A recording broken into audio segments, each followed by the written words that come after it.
El olor a tierra mojada y a ozono llenaba la cabina de mi vieja camioneta, un aroma que siempre me transportaba a mi niñez en el rancho, a las tardes de lluvia corriendo descalzo por los charcos.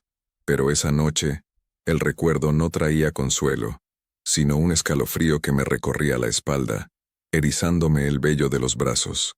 Las luces delanteras cortaban la oscuridad de la carretera federal como dos cuchillos afilados, revelando el asfalto mojado que brillaba bajo la llovizna persistente. Eran las 3 de la madrugada, una hora en la que el mundo pertenece a los fantasmas y a los hombres solitarios como yo, que conducen sin más destino que el amanecer.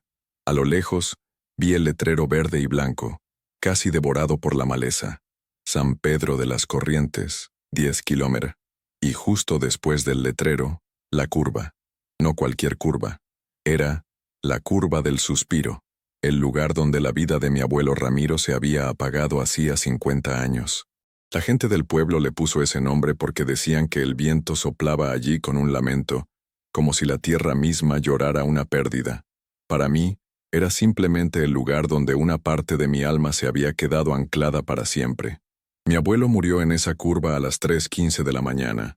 Un accidente, dijeron todos.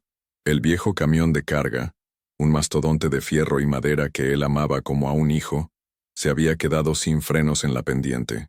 Se estrelló contra el enorme ahuehuete que todavía se erigía a un lado del camino, con las cicatrices de la colisión grabadas en su corteza como un epitafio eterno.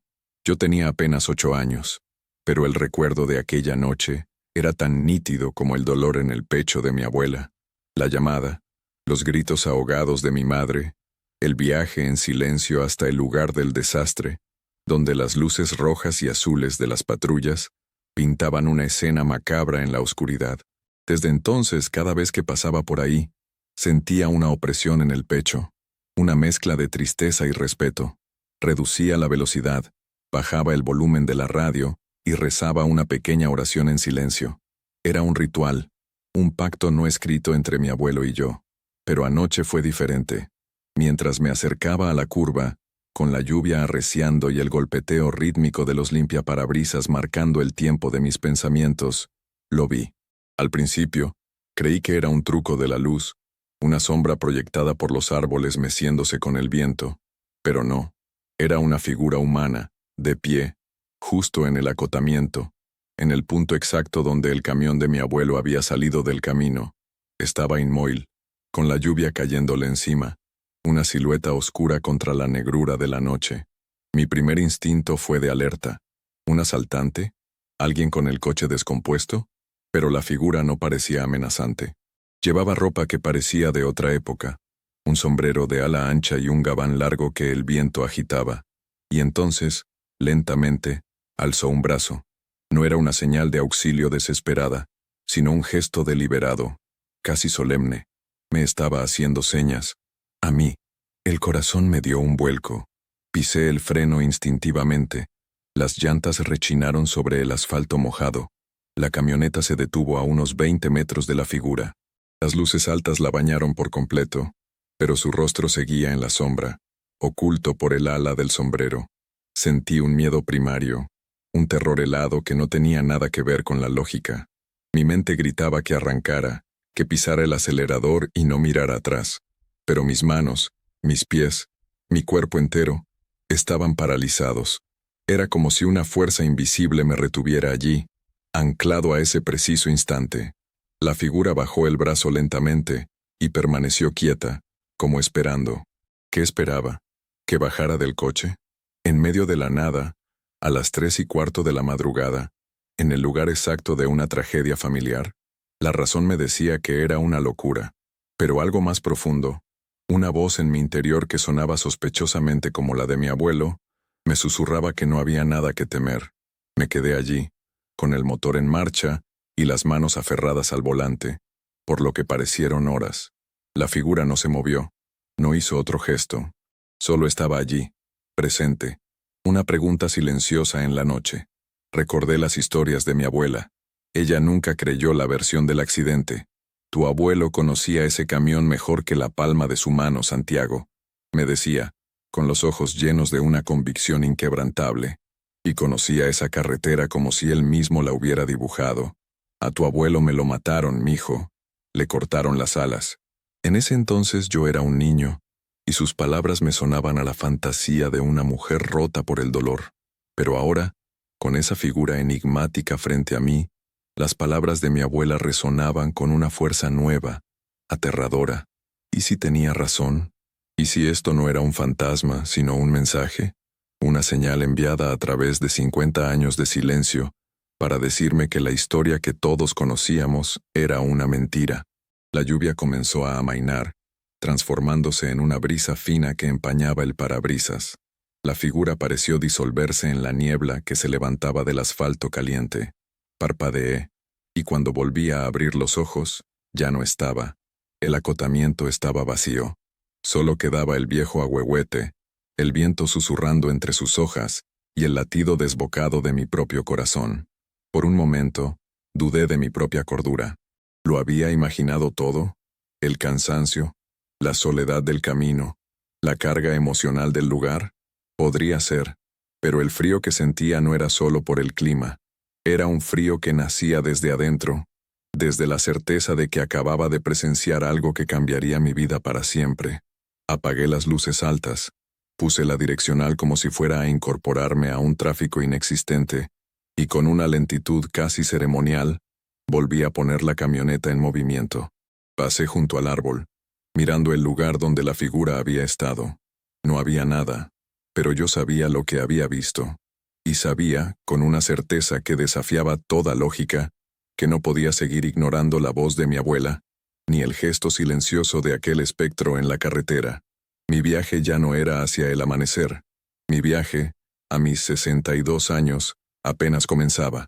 Tenía que volver a San Pedro, no como un visitante nostálgico, sino como un detective del pasado. Tenía que descubrir la verdad sobre la muerte de mi abuelo Ramiro. Se lo debía a él, se lo debía a mi abuela, y ahora, se lo debía a esa misteriosa aparición en la curva del suspiro. El sol de la mañana siguiente encontró a San Pedro de las Corrientes, desperezándose con la lentitud propia de los pueblos donde el tiempo parece haberse detenido. El olor a café de olla y a pan recién horneado flotaba en el aire, mezclándose con el aroma a tierra húmeda que había dejado la lluvia de la noche. Estacioné mi camioneta frente a la vieja casona de mis abuelos, una construcción de adobe y teja roja, que se mantenía en pie, más por terquedad que por la solidez de sus cimientos.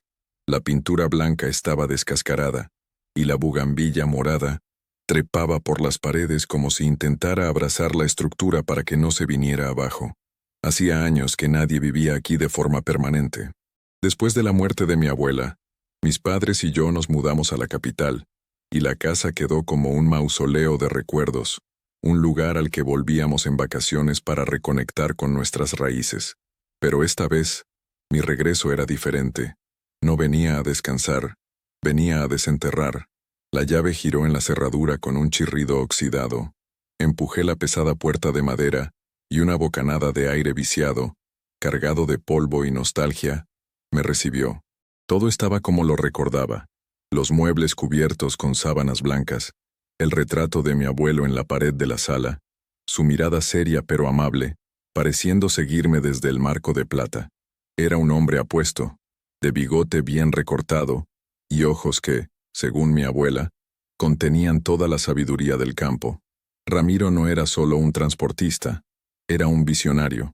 Había empezado con un solo camión destartalado, y a base de trabajo y una honestidad a toda prueba, había construido una pequeña pero próspera empresa de transportes que movía las cosechas de toda la región. Era un hombre respetado, querido por muchos, y como empezaba a sospechar, envidiado por otros. Mi primera parada fue la cocina. Puse a calentar agua en la vieja estufa de leña, y mientras el fuego crepitaba, mis ojos recorrieron cada rincón. Recordé a mi abuela Elena, moviéndose con agilidad entre ollas y sartenes, siempre con una palabra sabia o un dicho popular en la punta de la lengua. Fue ella quien sembró la semilla de la duda en mi corazón de niño. La recordé sentada en su mecedora, con la mirada perdida en el jardín, días después del funeral. No fue un accidente, Santiago, repetía como un mantra. A tu abuelo lo callaron porque sabía demasiado. En ese momento, sus palabras eran el eco de su dolor. Ahora eran el mapa que debía seguir. Después del café me dirigí al único lugar donde podía empezar a buscar respuestas concretas. El pequeño despacho de mi abuelo. Era una habitación al fondo de la casa, un santuario al que solo él tenía acceso. La puerta estaba cerrada con un viejo candado. Por suerte mi abuela me había dado un manojo de llaves antiguas años atrás diciéndome, quizás algún día necesites abrir puertas que otros quisieron cerrar para siempre. Encontré la llave correcta y, con un chasquido metálico, el candado cedió. El despacho olía a papel viejo, a tabaco y a cuero. El gran escritorio de roble dominaba la habitación, cubierto por una fina capa de polvo. En la pared, un mapa de la región lleno de chinchetas y rutas marcadas con lápiz rojo. Mi abuelo no solo conducía, planeaba. Era un estratega. Me senté en su silla de cuero, que crujió bajo mi peso como si protestara por la intrusión. Empecé a revisar los cajones. El primero contenía facturas, recibos, papeles sin importancia. El segundo, herramientas de escritorio, plumas fuentes secas, sellos de goma. Sentí una punzada de decepción. ¿Qué esperaba encontrar? ¿Una confesión firmada? Estaba a punto de rendirme cuando mis dedos tropezaron con un fondo falso en el último cajón. Mi corazón se aceleró. Lo levanté con cuidado y allí, debajo, había una libreta de cuero negro, pequeña y gruesa.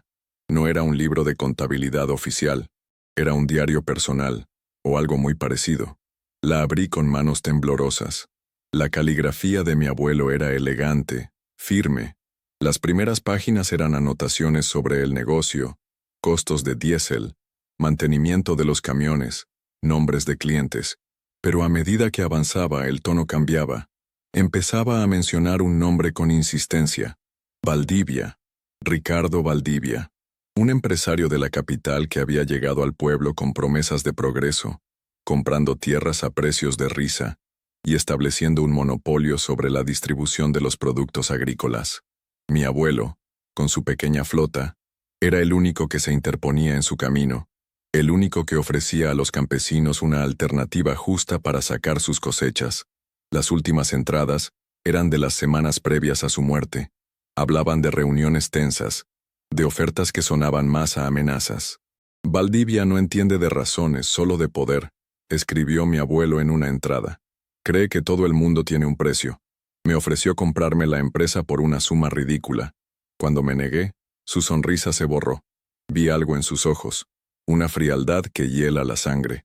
Me dijo que lo pensara bien, que sería una lástima que a mis camiones les pasara algo en esas carreteras tan peligrosas. La sangre se me heló a mí también. Era más que una insinuación, era una sentencia. En la última página, fechada 2 días antes del accidente, había una anotación que me dejó sin aliento. Descubrí el juego de Valdivia. No solo quiere el monopolio, está usando las rutas para mover algo más que granos y verduras. Hay algo sucio en todo esto. Tengo pruebas. Mañana hablaré con el comandante Saldaña. La verdad tiene que salir a la luz. Mi abuelo nunca llegó a esa cita. El comandante Saldaña, recordé vagamente, fue transferido a otra ciudad un mes después del accidente. Todo encajaba con una precisión aterradora. Mi abuela tenía razón. A mi abuelo lo habían silenciado. Cerré la libreta con un golpe seco. La duda se había transformado en una certeza de plomo. Ya no estaba investigando un accidente, estaba investigando un asesinato. Y el principal sospechoso era un hombre cuyo nombre se había convertido en sinónimo de poder y riqueza en todo el estado. Ricardo Valdivia. Recordé haber leído sobre su familia en las secciones de sociales de los periódicos. Su hijo, Ricardo Valdivia Jr., era ahora el que manejaba el imperio. Un hombre que aparecía en revistas conduciendo un BMW último modelo y celebrando sus éxitos en mansiones con chef privado. El contraste entre su mundo de lujos y la tumba solitaria de mi abuelo en el panteón del pueblo me llenó de una rabia fría y decidida. Esto ya no era solo por la memoria de mi abuelo, era por la justicia, una justicia que había esperado 50 años para ser escuchada. Miré el retrato de mi abuelo en la pared. Su mirada ya no me parecía solo amable. Ahora veía en ella un desafío, una petición, y yo, su nieto, no iba a fallarle. El camino sería largo y peligroso, lo sabía. Los Valdivia no eran gente con la que se pudiera jugar, pero la figura en la curva no me había hecho señas para que huyera, me había hecho señas para que me acercara, para que enfrentara la verdad sin miedo. Y eso es exactamente lo que pensaba hacer. Con la libreta de cuero negro de mi abuelo guardada como un tesoro en el bolsillo interior de mi chamarra, sentí que el peso de 50 años de silencio se había transferido a mis hombros, pero no era una carga que me aplastara, sino una que me anclaba, que me daba un propósito.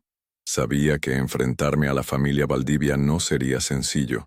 Eran un Goliat corporativo y yo, un David envejecido con una onda cargada de recuerdos y sospechas. Necesitaba más que la convicción. Necesitaba aliados, información, un plan. Mi mente, entrenada durante años en el mundo de la ingeniería, donde cada problema tiene una solución lógica, comenzó a trabajar, a trazar un mapa de acción. Mi abuelo era un estratega, y yo debía honrar su legado siendo uno también. Mi primer paso fue buscar a las personas que todavía pudieran recordar aquella época. Muchos se habían ido, otros habían muerto, pero en un pueblo como San Pedro, la memoria colectiva es terca y resistente. Decidí empezar por doña Inés, la dueña de la única fonda que había sobrevivido al paso del tiempo. La cocina de Inés. Era una mujer de casi 90 años, con una mente tan afilada como el cuchillo con el que picaba la cebolla. Si alguien sabía los secretos del pueblo, era ella. Entré en la fonda y el aroma familiar de guisos y tortillas hechas a mano me envolvió. Doña Inés estaba sentada en su silla de siempre, junto a la ventana, desgranando elotes con una destreza que desmentía su edad. Al verme, sus ojos pequeños y vivaces se iluminaron. Santiago, hijo, qué milagro. Pensé que ya te habías olvidado de los pobres. Me acerqué y le besé la mano arrugada. Nunca, doña Inés. ¿Cómo voy a olvidar quién hace el mejor mole del mundo? Ella soltó una risita seca. No me vengas con halagos, que ya no estoy para esos trotes. Siéntate, te sirvo un café. Tienes cara de que no has dormido.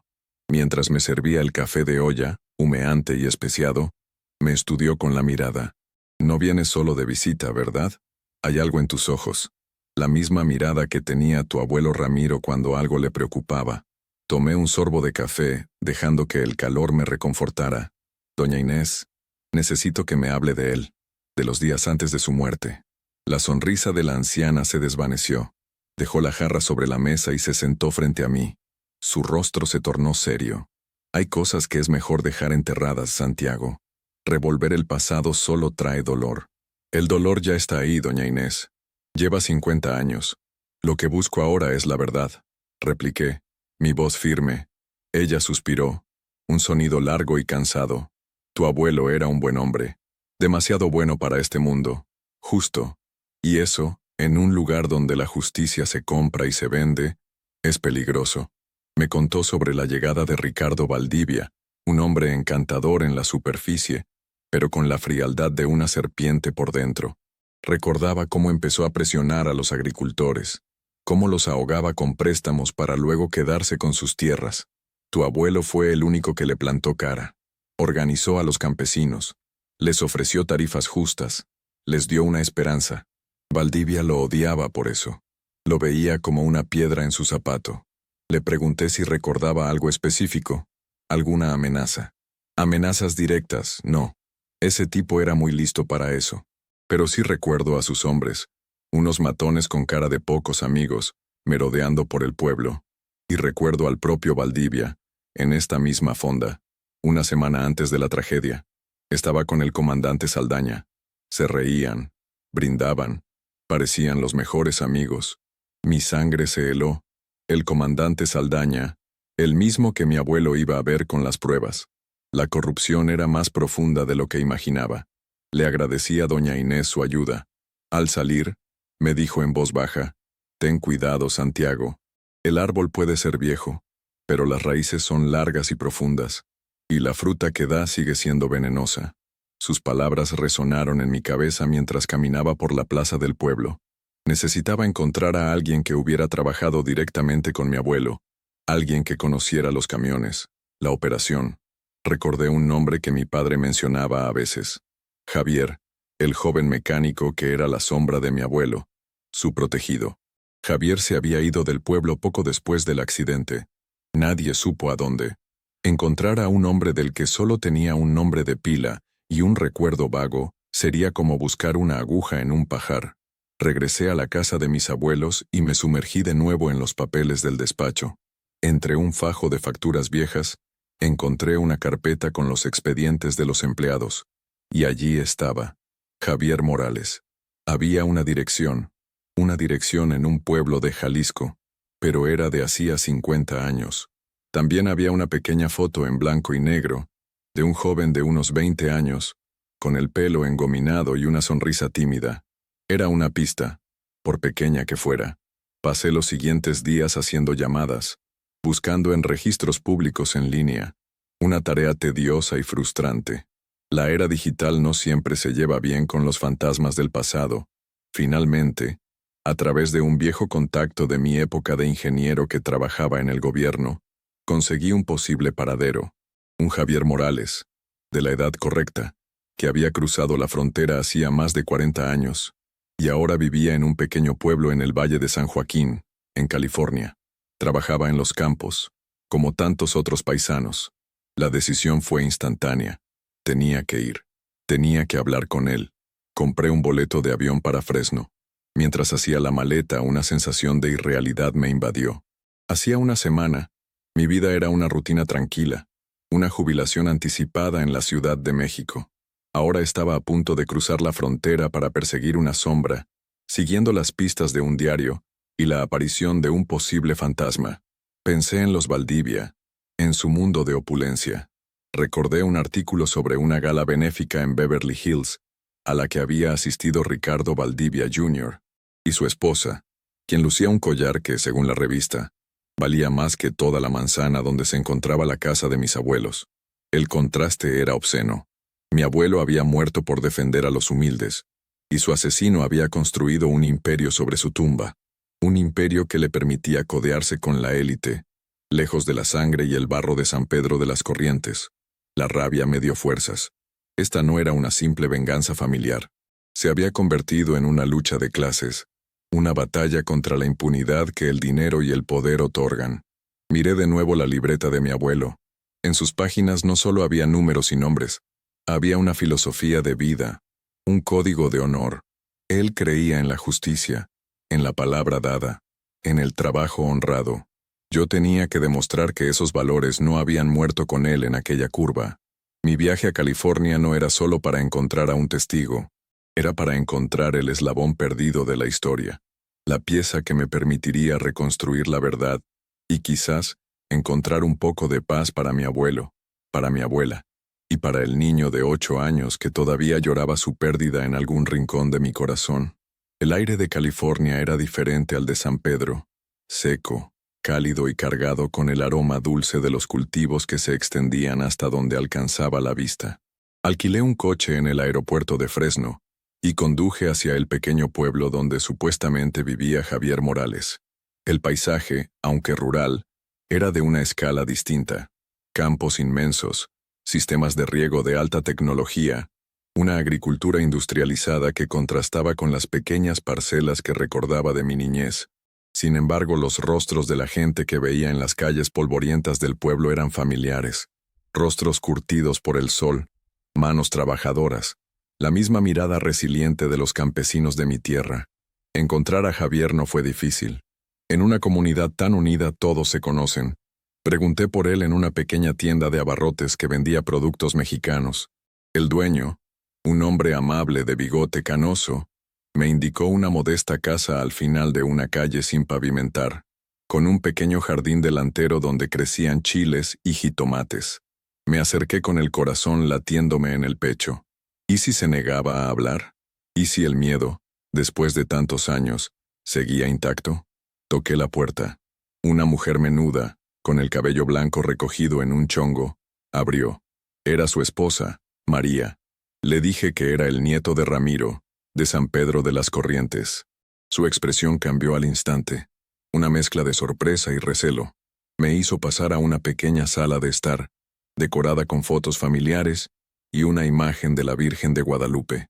Al poco rato, apareció Javier.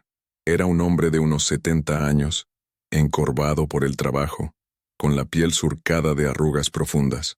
Sus ojos, sin embargo, eran los mismos de la foto del expediente, tímidos, pero con una chispa de inteligencia.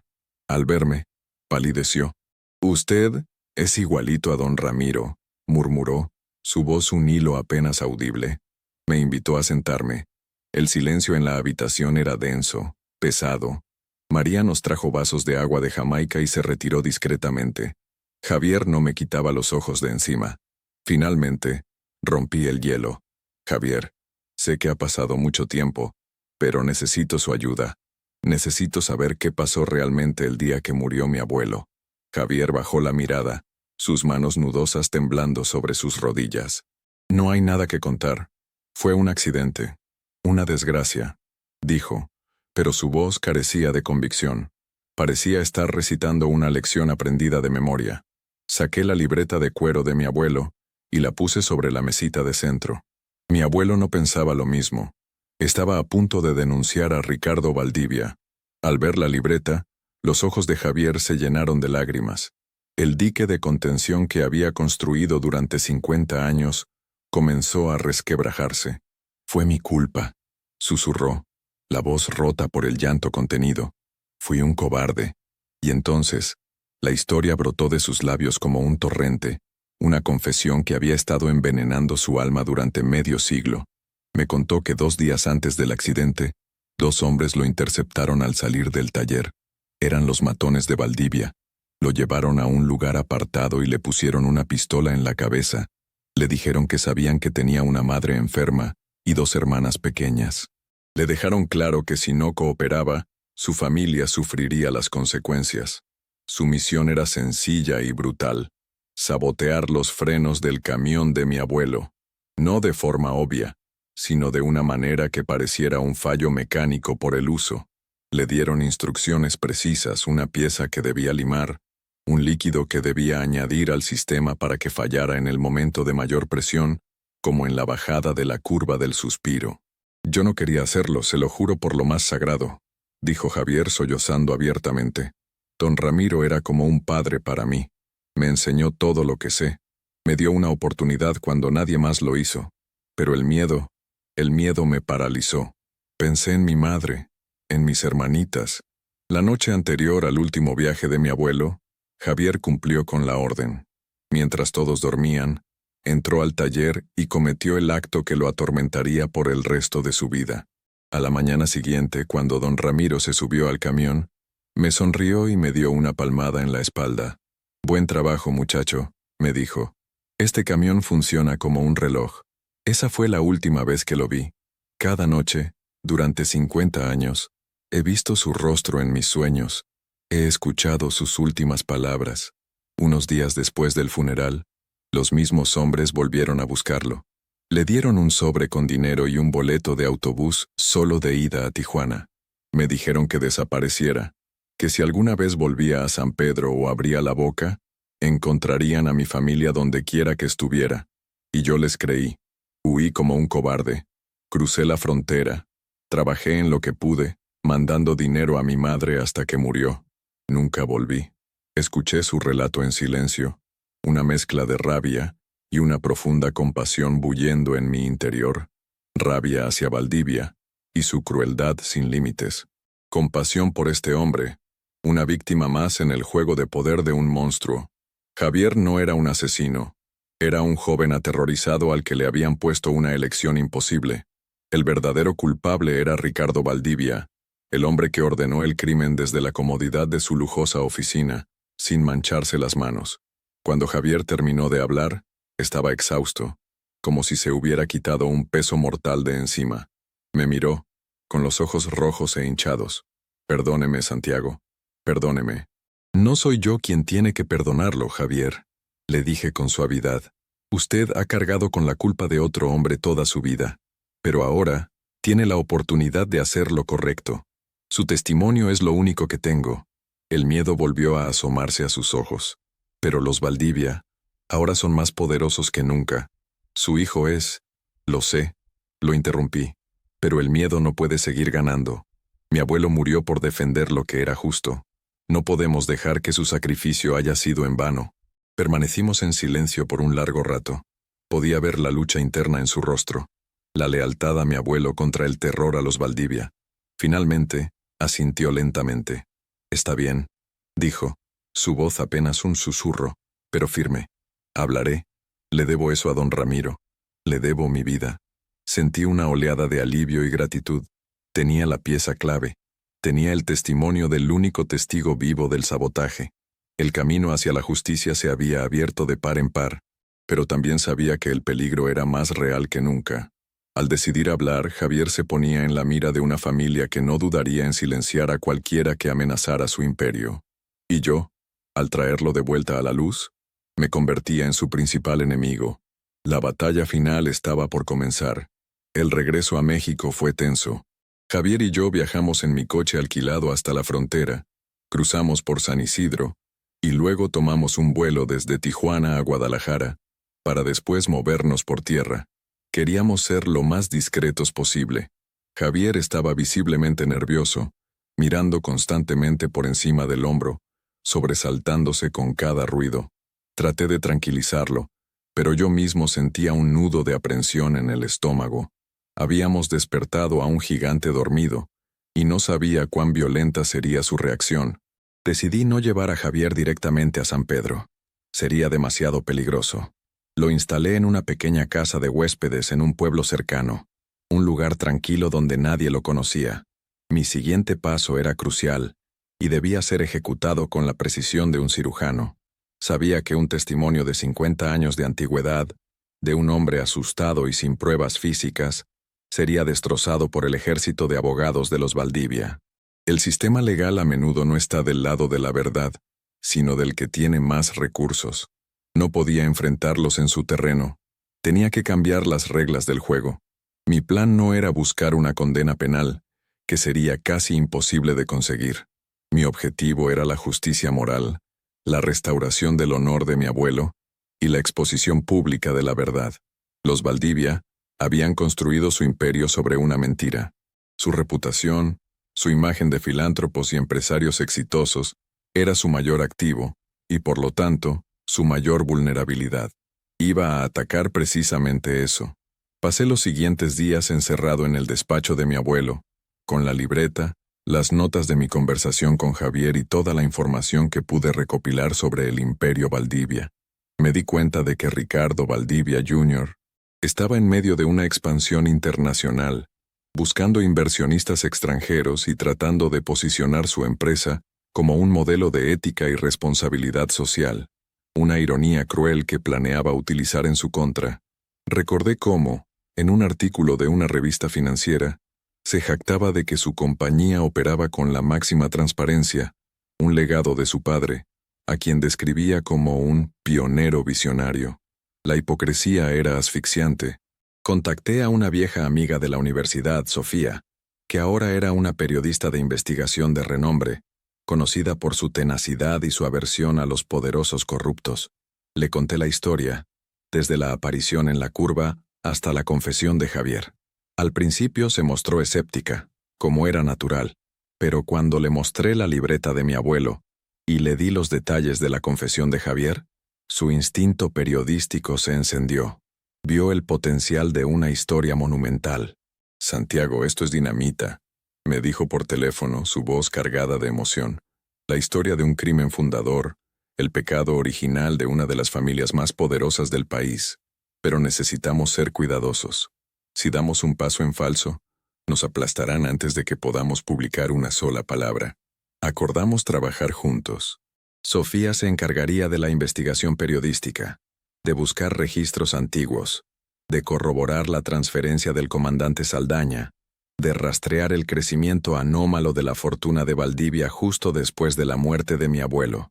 Mi trabajo era preparar a Javier, grabar su testimonio de una manera formal y creíble, y, lo más importante, planear la confrontación final. Sabía que tenía que enfrentarme a Ricardo Valdivia Jr. cara a cara, no para acusarlo, sino para plantarle la semilla de la duda. para hacerle saber que su mundo de certezas estaba a punto de derrumbarse. No podía parecer un loco vengativo. Tenía que presentarme como un hombre razonable, un hombre que buscaba cerrar un capítulo doloroso de la historia de su familia. Tenía que apelar a su ego, a su deseo de proteger el legado que tanto le había costado pulir. Conseguir una reunión no fue fácil. Sus asistentes me bloquearon una y otra vez. Finalmente, recurrí a un viejo truco. Usé el nombre de una prestigiosa consultora internacional para la que había trabajado antes de jubilarme, y solicité una reunión para discutir una oportunidad de inversión estratégica de alto nivel, con implicaciones de legado familiar. La mención del dinero y el legado fue el cebo perfecto. Me concedieron una cita en su cuartel general, un imponente edificio de cristal y acero en el corazón financiero de la Ciudad de México. El día de la reunión, me puse mi mejor traje. En el bolsillo de mi saco llevaba una pequeña grabadora digital y una copia de la foto de mi abuelo. Me sentía como un soldado entrando en territorio enemigo. Mientras esperaba en la lujosa recepción, observé las obras de arte carísimas y los muebles de diseño. Pensé en la ironía de la situación. Todo ese lujo, toda esa opulencia, estaba cimentada sobre la vida de mi abuelo y el silencio aterrorizado de Javier. En una vitrina vi una foto enmarcada de un joven Ricardo Valdivia Sr., al lado de un político importante, ambos sonriendo, sosteniendo copas de champán.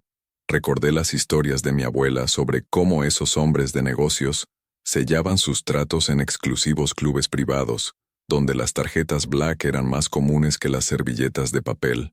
Un mundo de poder inaccesible para la gente como mi abuelo.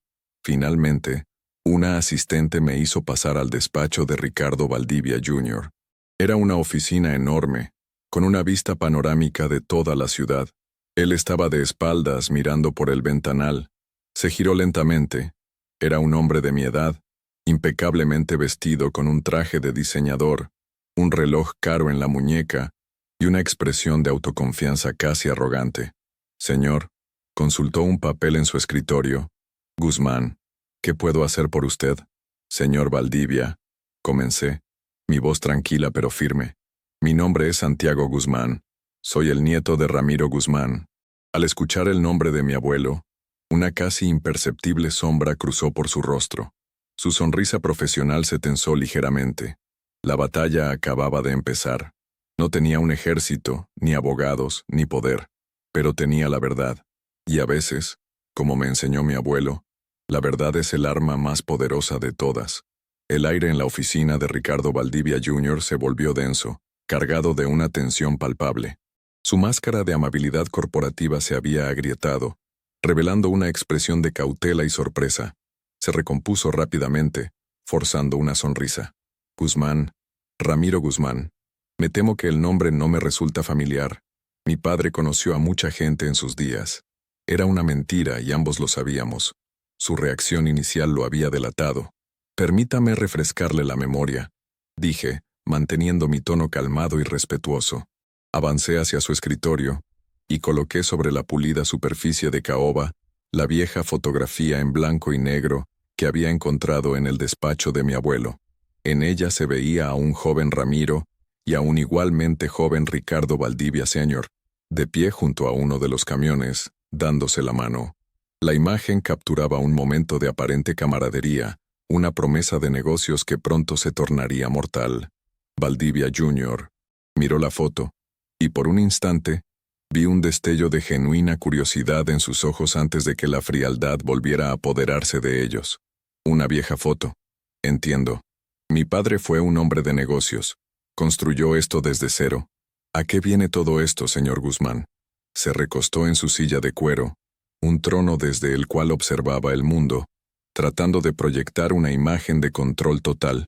Vengo a hablar de legados, señor Valdivia, el que su padre construyó y el que mi abuelo dejó.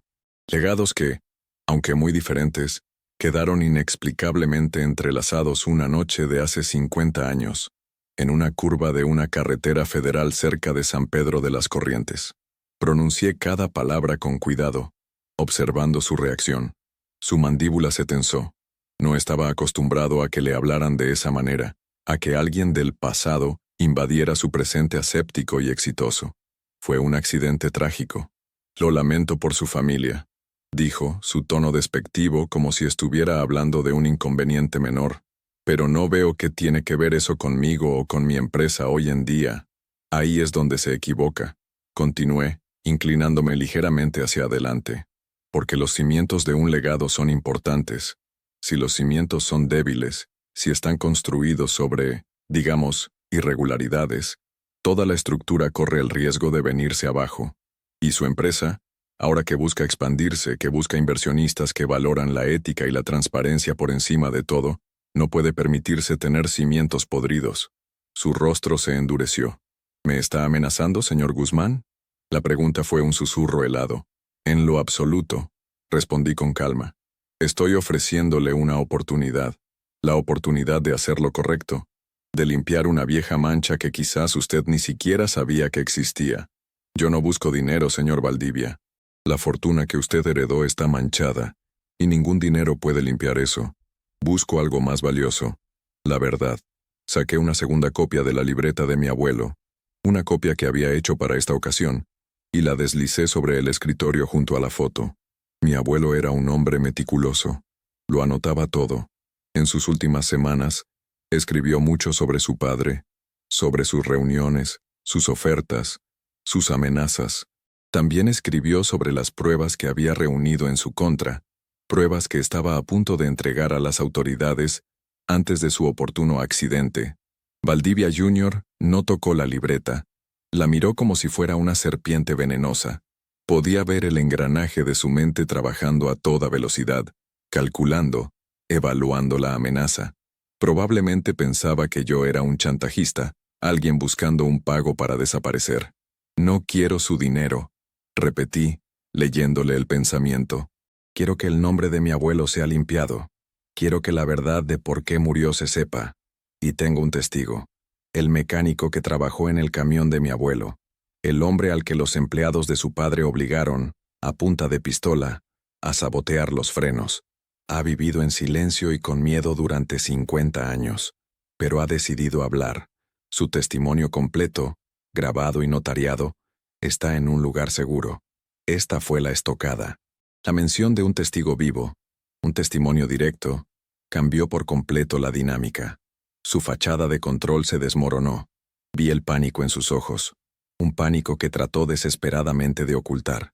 Se levantó de su silla y caminó hacia el ventanal, dándome la espalda. ¿Qué es lo que quiere exactamente?, preguntó, su voz ahora tensa, desprovista de su arrogancia anterior. Quiero que la empresa Valdivia reconozca públicamente el papel que jugó en la tragedia de Ramiro Guzmán. Quiero que se cree una fundación en su nombre en San Pedro de las Corrientes. Una fundación que apoye a los pequeños agricultores, a la gente por la que él luchó y murió. Quiero que se construya una clínica en el pueblo que lleve su nombre. Y quiero una disculpa pública para mi familia. Hubo un largo silencio, roto solo por el murmullo lejano del tráfico de la ciudad. Sabía que le estaba pidiendo que destrozara la imagen idealizada que tenía de su padre, que admitiera que el origen de su fortuna era criminal, pero también le estaba ofreciendo una salida, una forma de reescribir la narrativa, de convertir un escándalo potencialmente devastador en un acto de redención corporativa. «Usted está loco», sisió volviéndose hacia mí. «Usted y su testigo de pacotilla no tienen nada. Mis abogados los destrozarán». «Quizás», admití, «pero el escándalo no se lo quitará nadie. Mi amiga, la periodista Sofía Herrera, está muy interesada en esta historia. Tiene todos los materiales, el diario, el testimonio de Javier. Imagínese los titulares, señor Valdivia, justo ahora que busca a esos inversionistas en Europa. El oscuro secreto del gigante agroindustrial, Imperio Valdivia, construido sobre un asesinato. Su reputación, el legado de su padre, todo se haría cenizas. Lo dejé meditar sobre eso. La elección era suya. Podía luchar, y probablemente ganar en los tribunales, pero perdería la guerra de la opinión pública de manera catastrófica. O podía aceptar mis términos, controlar el daño y emerger como el hijo que corrigió los errores de su padre, el líder que eligió la ética por encima del orgullo. «Déjeme solo», dijo finalmente, su voz apenas un susurro. Necesito pensar. Tiene 24 horas, respondí, levantándome. Después de eso, la historia seguirá su curso. Y créame, no es una historia que usted quiera que otros cuenten por usted. Dejé la foto y la copia de la libreta sobre su escritorio. Al darme la vuelta para irme, añadí una última cosa. Mi abuelo creía que un hombre es tan bueno como su palabra. Espero que usted demuestre ser al menos la mitad del hombre que su padre nunca fue. Salí de esa oficina sintiéndome extrañamente vacío. Había disparado mi única bala. Ahora solo podía esperar y ver si había dado en el blanco. La pelota estaba en su cancha. Mientras caminaba por las calles de la ciudad, miré los rostros de la gente. Todos tenían sus propias batallas, sus propias historias, sus propios fantasmas.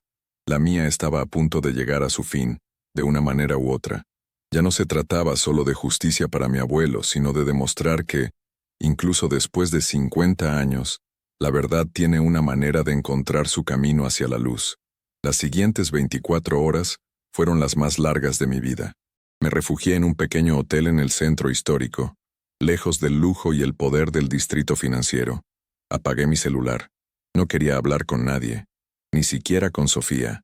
Necesitaba silencio para procesar todo lo que había sucedido. Me sentía como un jugador que ha apostado todo a una sola carta y espera a que el croupier la voltee. ¿Había sido demasiado blando? ¿Demasiado arrogante? ¿Habría subestimado la capacidad de crueldad de Ricardo Valdivia Jr.? Repasé la conversación en mi mente una y otra vez. Su sorpresa inicial, su intento de desdén, el pánico velado en sus ojos cuando mencioné al testigo. Había tocado una fibra sensible, de eso estaba seguro. No la fibra de la culpa o el remordimiento, sino la del miedo.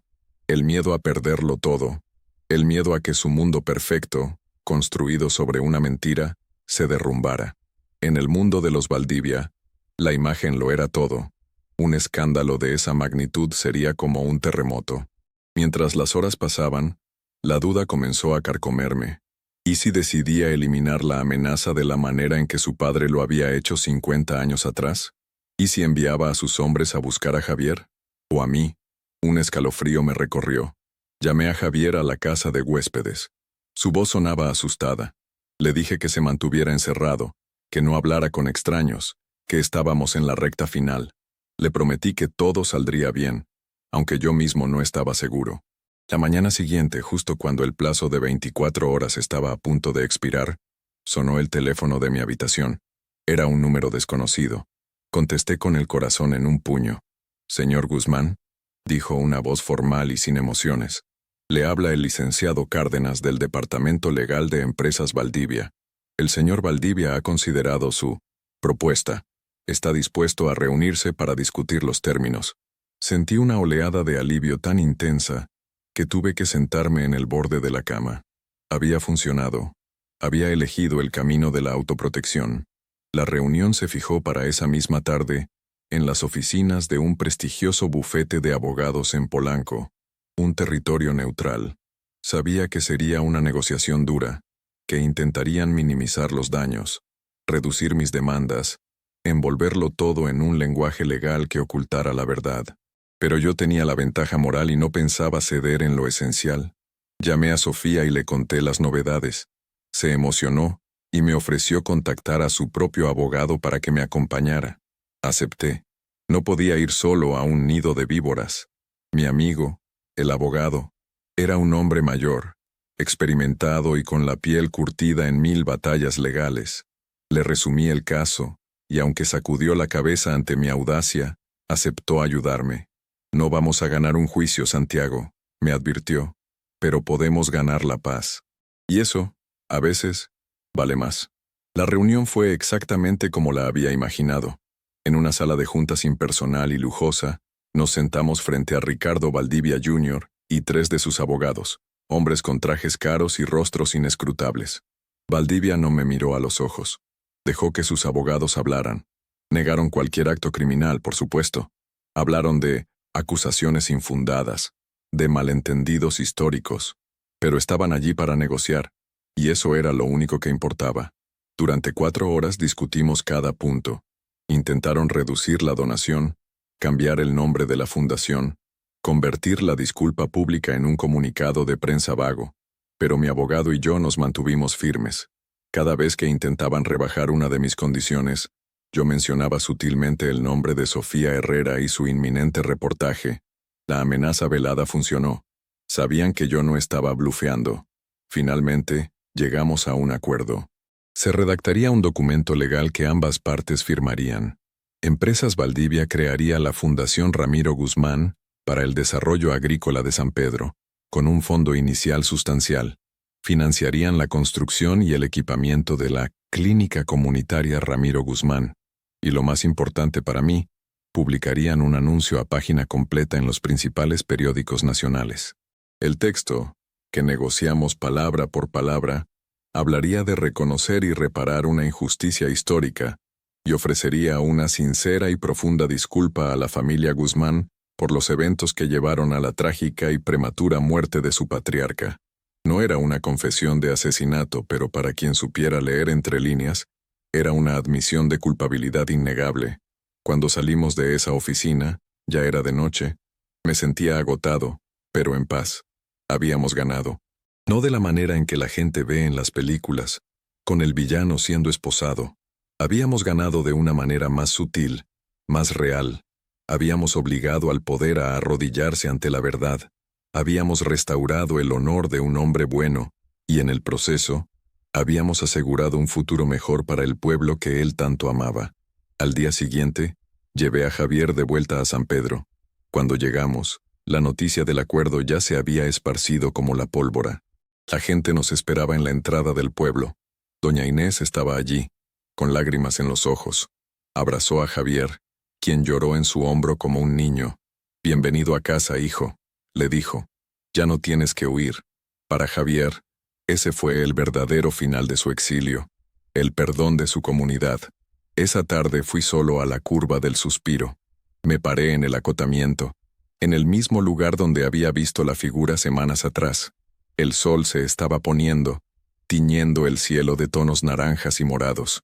El viento soplaba suavemente entre las hojas del viejo ahuehuete, pero ya no sonaba como un lamento. Sonaba como un susurro de paz. Miré el lugar exacto donde mi abuelo había muerto. Ya no sentía rabia, ni tristeza profunda. Sentía una conexión, un cierre. La figura no volvió a aparecer. No necesitaba hacerlo. Su misión estaba cumplida. Me había señalado el camino, y yo lo había seguido hasta el final. Había luchado por él, y al hacerlo, había encontrado una parte de mí mismo que no sabía que había perdido. Entendí entonces que el legado de mi abuelo no estaba en el dinero o en las propiedades. Estaba en los valores que me había enseñado sin palabras. La integridad, el coraje para defender lo correcto, la importancia de la familia y la verdad. Ricardo Valdivia Sr. había construido un imperio material, pero mi abuelo Ramiro había construido un legado de honor. Y eso era algo que ningún dinero podía comprar, y que ni siquiera la muerte podía destruir. Me subí a mi camioneta y arranqué, dejando atrás la curva, pero llevándome a mi abuelo en el corazón, más vivo que nunca. El viaje había terminado. Estaba en casa. La vida en San Pedro de las Corrientes comenzó a cambiar, lenta pero visiblemente. La noticia del acuerdo con Empresas Valdivia no fue solo un chisme pasajero. Se convirtió en un catalizador de esperanza. Ver el nombre de Ramiro Guzmán, un hombre del pueblo asociado a un acto de justicia tan resonante, llenó a la gente de un orgullo renovado. El cinismo que se había acumulado durante décadas de abandono y promesas rotas comenzó a disiparse, reemplazado por un cauto optimismo. Los arquitectos y planificadores llegaron a las pocas semanas, se reunieron con el Consejo del Pueblo y con los agricultores locales para diseñar tanto la clínica como la sede de la fundación. No fue un proyecto impuesto desde arriba, fue una colaboración. Se respetaron las tradiciones del pueblo, utilizando materiales y diseños locales. La gente sentía que los proyectos eran suyos, no una limosna de una corporación distante. Javier Morales decidió quedarse. Con el dinero que le ofrecí como compensación por su exilio y su valentía, compró un pequeño terreno y montó un taller mecánico. Lo llamó El Engrane de Oro, en honor a la forma en que mi abuelo se refería a las piezas que funcionaban a la perfección. La gente, al principio, Se mostró un poco distante con él. El peso de la historia era grande, pero su humildad, su trabajo duro y la bendición pública de doña Inés, que le encargó arreglar su vieja camioneta, obraron el milagro. Poco a poco, Javier fue reintegrado en el tejido de la comunidad que se había visto forzado a abandonar. Lo vi un día, con las manos llenas de grasa, enseñándole a un joven del pueblo los secretos de un motor. Estaba sonriendo, una sonrisa genuina y libre de sombras. Había encontrado su redención no en el perdón de los demás, sino en la oportunidad de volver a ser útil, de volver a pertenecer. Yo también decidí quedarme. Vendí mi apartamento en la Ciudad de México y me instalé de forma permanente en la casona de mis abuelos. Contraté a gente del pueblo para que me ayudara a restaurarla, devolviéndole su antiguo esplendor. El despacho de mi abuelo ya no era un santuario polvoriento, sino mi lugar de trabajo. Desde allí, supervisé la creación de la fundación, asegurándome de que cada centavo se utilizara para cumplir su misión: ofrecer microcréditos, asistencia técnica y precios justos a los agricultores, rompiendo el ciclo de dependencia que los Valdivia habían creado. La publicación del anuncio en los periódicos nacionales causó un revuelo considerable. Sofía publicó su reportaje el mismo día, un artículo profundo y bien documentado que contaba toda la historia, desde el diario de mi abuelo hasta la confesión de Javier y el acuerdo final. La historia se hizo viral. La imagen de Empresas Valdivia sufrió un golpe, pero tal como yo había previsto, la acción de Ricardo Valdivia Jr. fue vista por muchos en el mundo de los negocios como un movimiento audaz y necesario para modernizar la compañía, cortando lazos con un pasado turbio. Purgó a algunos de los viejos directivos que eran leales a su padre y se rodeó de gente nueva. En un giro irónico del destino, su reputación, a largo plazo, incluso mejoró en ciertos círculos. La justicia, a veces, toma formas extrañas. Nunca volví a tener contacto con él, y no lo necesitaba. Mi asunto no era con él, sino con la memoria de mi abuelo. Unos meses después, el día de la inauguración de la clínica comunitaria Ramiro Guzmán, todo el pueblo se vistió de fiesta. Había música, comida y un sentimiento de celebración genuina. Corté el listón junto a doña Inés y el presidente municipal. Al entrar al moderno y bien equipado edificio, vi una placa de bronce en la pared. Decía: en memoria de Ramiro Guzmán, un hombre que creía que la salud de una comunidad es su mayor cosecha. Las lágrimas acudieron a mis ojos. Mi abuela Elena habría estado tan orgullosa. Sentí su presencia a mi lado, sonriendo. Esa noche, mientras el pueblo celebraba, volví a la casona. Me senté en el porche, en la vieja mecedora de mi abuela, y contemplé el cielo estrellado. Había encontrado mucho más de lo que buscaba. Vine buscando respuestas a un misterio de 50 años, y encontré un propósito para el resto de mi vida. Entendí que la vida no se trata solo de construir un futuro, sino también de sanar el pasado. A veces, las deudas no son de dinero, sino de honor, y esas son las más importantes de saldar. Pensé en la figura en la curva. Nunca sabré con certeza qué o quién fue. ¿Una alucinación producto del cansancio y el dolor? ¿El espíritu de mi abuelo guiándome? ¿O quizás, simplemente, una manifestación de mi propia necesidad de justicia, tan fuerte que tomó una forma visible en la noche? Al final, no importaba. Lo que importaba fue el resultado. Me había puesto en movimiento. Me había obligado a hacer las preguntas que nadie se había atrevido a hacer en 50 años. Me di cuenta de que todos tenemos nuestras propias curvas del suspiro en la vida. Momentos y lugares marcados por la tragedia, la injusticia o el dolor. Lugares que evitamos, de los que no hablamos. Pero a veces, es necesario reducir la velocidad, detenerse y mirar de frente a los fantasmas que habitan en esas curvas, porque a menudo no están allí para asustarnos, sino para señalarnos un camino, para recordarnos una verdad olvidada o una tarea pendiente. Enfrentar esos fantasmas es la única manera de poder seguir adelante, no huyendo del pasado, sino llevándolo con nosotros, sanado y en paz. Mi abuelo me enseñó a conducir por las carreteras de México, pero su último mensaje desde la curva me enseñó a navegar por las carreteras de la vida. Y esa fue la lección más valiosa de todas. El suspiro de la curva se había convertido, finalmente, en un suspiro de paz. Gracias por llegar hasta el final de esta reflexión. Si estás leyendo esto, quiero que sepas que no estás solo. Ahora te invito a un momento de calma. Voy a compartir una oración, no importa tu religión, sino tu fe. Una oración pensada para ayudarte, para abrazar a todos los que en silencio luchan, sienten, esperan. Solo cierra los ojos un instante y deja que estas palabras te acompañen. Ten fe, todo va a estar bien. Orar, encenderse por dentro. Hay dolores que nadie ve, dolores que no gritan, no sangran, pero pesan como un velo sobre los hombros. Esos que uno carga en silencio, tratando de entender, de seguir, de soportar. Pero hay un momento, y yo he estado ahí varias veces, en que el esfuerzo cansa, la mente se rinde, y algo dentro de uno se arrodilla, no por debilidad, sino por verdad. Es en ese instante cuando la oración comienza, o mejor dicho, aparece. No esa hecha con palabras bonitas o promesas apresuradas, sino la que brota de un lugar tan profundo que ni siquiera tiene nombre, como un susurro del alma diciendo, ya no puedo sola. Orar, descubrir, no es pedir, es recordar. Recordar quiénes somos cuando el ego se aquieta. Recordar que la vida también late en lo invisible, que hay un centro en nosotros donde todo descansa, y que, aunque por fuera todo parezca derrumbarse, ese centro permanece. A veces, orar es simplemente cerrar los ojos y recogerse como una flor que siente el frío de la noche. Es permitir que una presencia suave nos envuelva, no como magia, sino como sustento, como quien dice sin prisa, aquí estoy, incluso ahora. La oración, o la súplica, no cambia el mundo, pero cambia a quien ora. No evita los dolores, pero transforma la forma en que atravesamos cada uno de ellos.